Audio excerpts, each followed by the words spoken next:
predictability, confidence. These are the pillars we're told the economy rests on. But what happens when those pillars crack? Not collapse, not explode, just quietly shift beneath our feet. In investing, those who see the signal before the stampede win. And ASB's chief economist Nick Tuffley returns. The man who doesn't read tea leaves, he roasts coffee beans. Nick's report says the New Zealand economy has stalled. We're going to unpack what that means, where the property market is headed, and how investors like you can stay one step ahead. Financial freedom faster. Financial freedom faster. Before we dive in, take 30 seconds to see what thousands of Kiwis already know. MortgageHQ's Mortgage Snapshot isn't just data, it's strategy. It's how investors stop guessing and start buying. Links in the description, you'll thank yourself later. Nick, your latest ASB report says the New Zealand economy has stalled in Q2. What does this mean for property investors right now?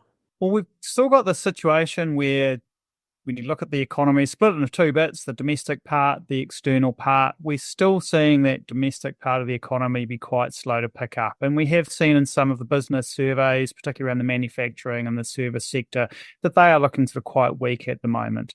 But we're still seeing, consumer spending just gently chug along. We have managed to find a little bit of cash in our wallets. The export performance doing okay for the moment, but look, the middle part of the year, it does look like we've lost some of that momentum that we had in the early parts of this year. What's your outlook for the Reserve Bank's next move? Could soft inflation data tip the balance towards a rate cut? And how fast would the property market react? We still think we'll get another rate cut in August. So we did over a month ago, I think the Reserve Bank would pause in July. We've seen that come through. We do think that the data that we've seen in recent times will keep the Reserve Bank confident that it can cut in August. So look, from the Reserve Bank's point of view, what's it considering at the moment? First of all, look, inflation came in roughly around its expectations, but it's still likely to hit about 3% when we get the next read in a few months' time. So from the Reserve Bank's point of view, it's like, okay, inflation is up, it's at the top of our band or could be out of the band. Is that a worry? Is it going to stay there or is it going to come back down? Look, our view is that inflation will come back down and it will be pretty well under control again next year. But there's still that worry for the Reserve Bank about, okay, 3% inflation again, it's not 7%, but does it start getting our behaviour changing? So it will be wary of that. We'll get some survey data out before the next decision, so it will trickle out over August around our expectations of inflation, and it'll be watching for those. If they're not too alarming, then that gives the Reserve Bank, some confidence that can look through the current spike. Now, offsetting those risks, which is worry that inflation gets baked in again, is the risks that the economy just doesn't perform quite as well for varying reasons, and that inflation pressures end up being a bit weaker. And like the two things on that horizon are, yes, okay, if the economy is losing a bit of momentum in the short term, is that going to last very long? Is it just a brief thing before interest rates sort of really kick in? Or is it something bigger to worry about? And of course, the other thing that's still lingering around, we haven't got any resolution on, is what's the tariff impact going to be? Look, we're seeing some early signs of declines in our exports to the US, but on the whole, the export sector is looking okay at the moment. So those are the kind of three things. Let's think about short-term inflation spike, probably not too worrying. Maybe a little bit more concern about the fact the economy is losing a bit of momentum in the short term, and we've still got the who on earth knows what Donald Trump's going to be doing to tariffs. Those three things to consider for August. It points to a rate cut in our view, and beyond that, you're starting to think about a few question marks about will there be more need to cut rates. And if the economy does look like it weakens, yes, rates could go even lower. And if we look at what is going to impact most businesses and households, it's energy costs. So petrol, gas, and energy from the electricity providers, it does look like it's still increasing at a rate faster than inflation. Now, what is the pressure on landlords and the cost of living for everyone on these rising energy costs? Yeah, on the energy front, we've at least got some good news that like our petrol costs, our diesel costs have come down since the start of this year. So that's at least one thing. Like, it's costing you a lot more to buy your groceries, but at least the drive to the supermarket isn't costing quite as much, if that's some consolation. But yes, we do have some challenges around electricity and gas. So last year we went through all the shortages of gas, which meant electricity costs in wholesale markets were high. Like, what's changed this year? Well, guess what? We still haven't found more gas. So we are seeing gas prices rise. And the other thing that's impacting on domestic electricity costs is we basically do have to pay for all the infrastructure that gets electricity moved around the country, and Transpower, which operates the grid, has been charging more for that cost so it can invest more. So that's filtering through and impacting on our household budgets. So if you're looking at a few things here, it's costing you more to eat, it's costing you more to heat your house. Those are some things which will be impacting on general households. So the ability for some households to, say, stomach a rent increase is going to be a little bit less.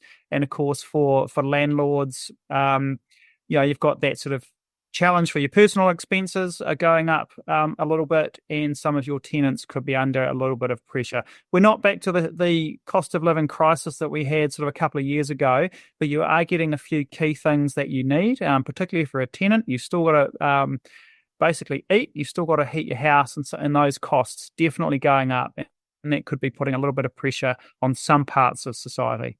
Are property price expectations continuing to lower because of this rental inflation been falling and interest rates, they're flattened off a bit now? Is this the end of your 5, 6, 7% capital gains for property, and we're seeing flat prices for a while? Well, we're still thinking that next year we'll see somewhere around about 5% growth, but this year it is looking like 2 to 3%.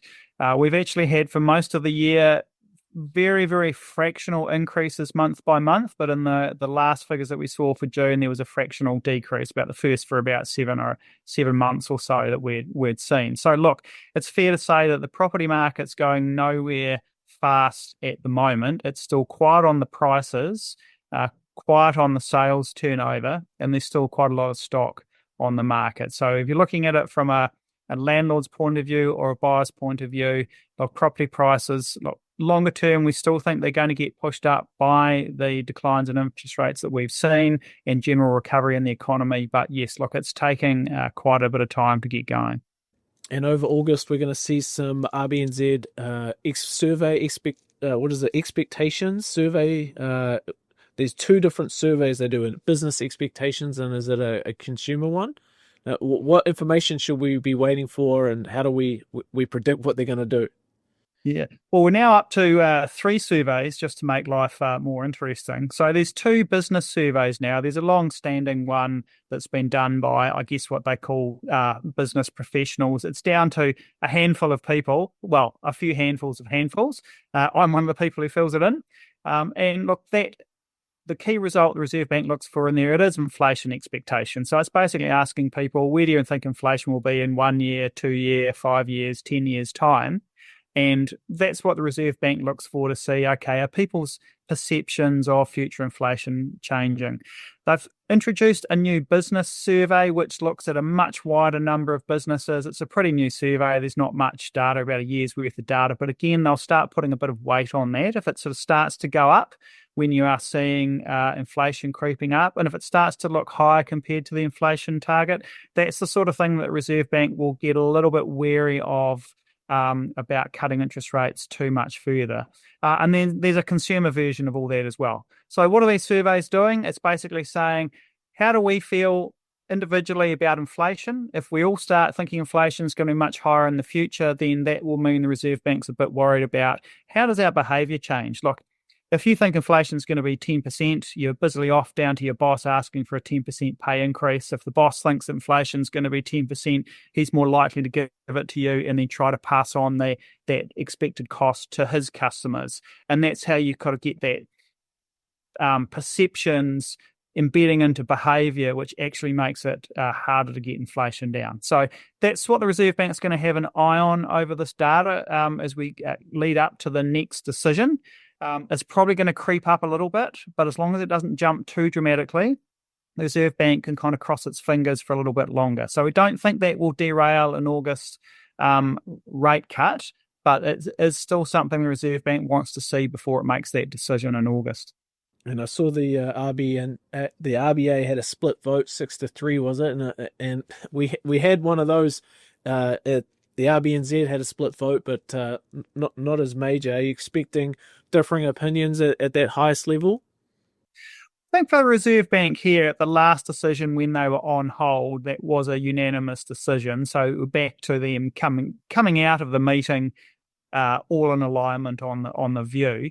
Look, in these times when you're getting near the end, the risk that there is someone who says, hang on, let's remain on hold, or hang on, let's cut by more, it does grow when the direction is less clear cut, or the need for a move doesn't seem as urgent as what it does when you've got a long way to go down. So look, we shouldn't rule it out here. But having said that, the Reserve Bank seemed to be pretty comfortable with its position back in July, which was one of, we think we'll be cutting rates a little bit further as long as events pan out as we expect. And the inflation figures that we've just seen at the start of the week certainly fall into that camp. Very interesting with the RBA. People were so absolutely adamant, both the forecasters, the markets, that they were going to get a rate cut. So it was quite a shock to have that decision of the Reserve Bank remain on hold in Australia. And it's just a bit like here. They're just feeling their way through to the last, 1-2 cuts, and just wanted to see more data, in particular the next inflation figures, which is a pretty reasonable thing to be waiting for at this point in time. Nick Tuffley, Chief Economist, ASB, thanks for your time. But before we go, the media says recession, collapse, doom. But what if they're wrong? What if 2025 is the year the wealthy are made? Quietly. You don't need the hype. I've written the playbook, the 3-property formula.